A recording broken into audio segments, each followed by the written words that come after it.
അപ്പൊ ശ്രുതി, എന്തോ ശ്രുതിക്ക് ഏറ്റവും ഇഷ്ടപ്പെട്ട ഒരു വ്യക്തി ആരാണ്? ഏറ്റവും ഇഷ്ടപ്പെട്ട വ്യക്തിയോ അങ്ങനെ ചോദിച്ചാൽ അച്ഛൻ.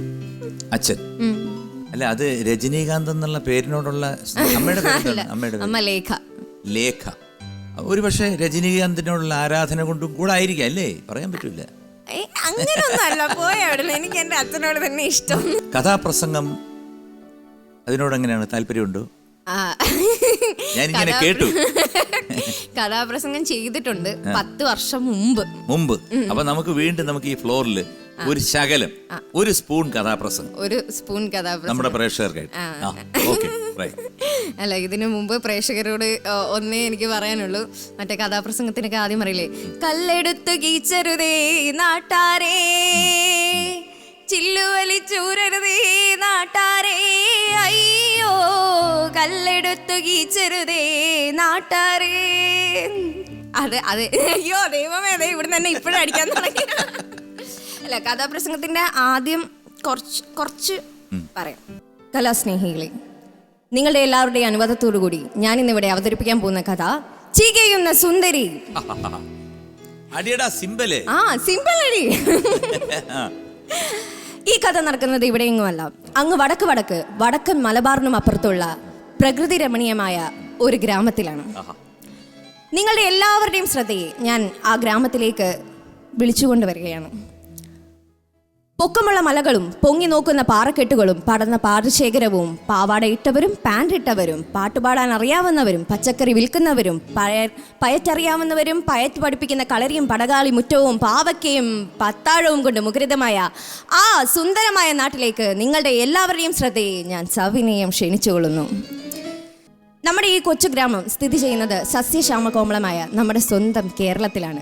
അതിമനോഹരമായ കേരളം, പ്രകൃതി രമണീയത തളം കെട്ടി നിൽക്കുന്ന നമ്മുടെ കേരളം.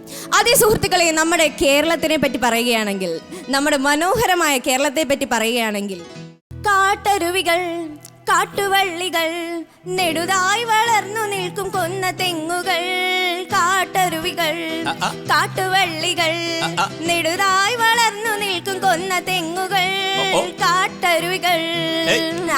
അങ്ങനെയുള്ള മലബാറിൽ ഒരു കൊച്ചു ഗ്രാമമുണ്ട്. ആ ഗ്രാമത്തിന്റെ പേരാണ് പൊന്നിയം. പൊന്നിയം ഗ്രാമത്തിൽ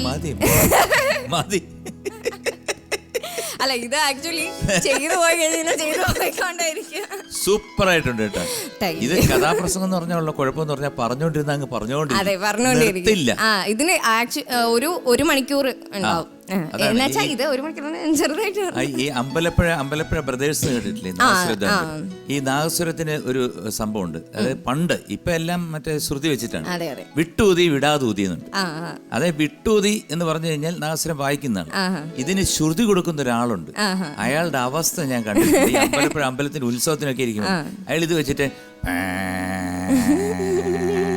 മൊത്തം പിടിച്ചോണ്ടിരിക്കണ ഈ 3 മണിക്കൂർ എന്ന് പറഞ്ഞ പോലെയാണ് ഈ വിടാതൂതിയാണിത്. കാരണം 1 മണിക്കൂർ അങ്ങ് പോകും, ഒരൊറ്റ അടിക്ക് പോകും. കേറി വാടാ മക്കളെ. ഇതാ 5ാമത്തെ ചോദ്യം, ശ്രദ്ധിക്കൂ. യമുന റാണി വസ്ത്രം മാറുമ്പോൾ ഒളിഞ്ഞു നോക്കിയ ആളിന് ഇടിവെട്ട് ഇന്ദ്രജിത്ത് കൊടുക്കുന്ന ശിക്ഷ എന്താണ്?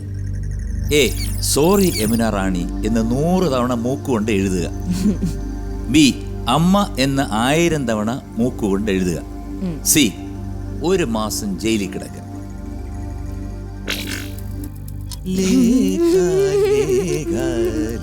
ക്ലൂ ഉണ്ടോ?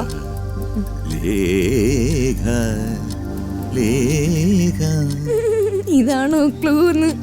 20 സെക്കൻഡ്സ് തീരാറായി. സോറി യമുന റാണി, അമ്മ എന്ന് 1000 തവണ, 1 മാസം ജയിലിലിടുക. ബി അമ്മ എന്നെഴുതി. അമ്മ എന്ന് 1000 തവണ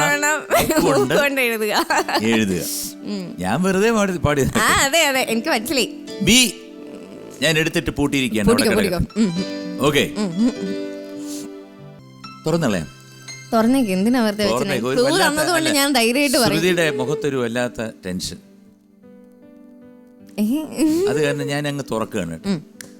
ബി, അമ്മ എന്ന് 1000 തവണ മൂക്കൊണ്ട് എഴുതുക. തെറ്റാണ് എന്ന് എനിക്ക് തെറ്റായി ക്ലൂ തന്നെ തെറ്റിച്ചിരിക്കുകയാണ്. അതായത് സോറി എന്ന് യമുന റാണി എന്ന് മൂക്കുകൊണ്ട് വരയ്ക്കുന്നതാണ് അതിന്റെ ശരി ഉത്തരം. സാരമില്ല, ഓപ്ഷൻ ബി ഉത്തരം ശരിയാണ്. 2000 രൂപ സമ്മാനമായി ലഭിച്ചിരിക്കുന്നത്. Very good. അങ്ങനെ 8000 രൂപ ശ്രുതിയുടെ അക്കൗണ്ടിൽ എത്തിക്കഴിഞ്ഞു. അതാണല്ലോ അതിന്റെ ഒരു ഇത്.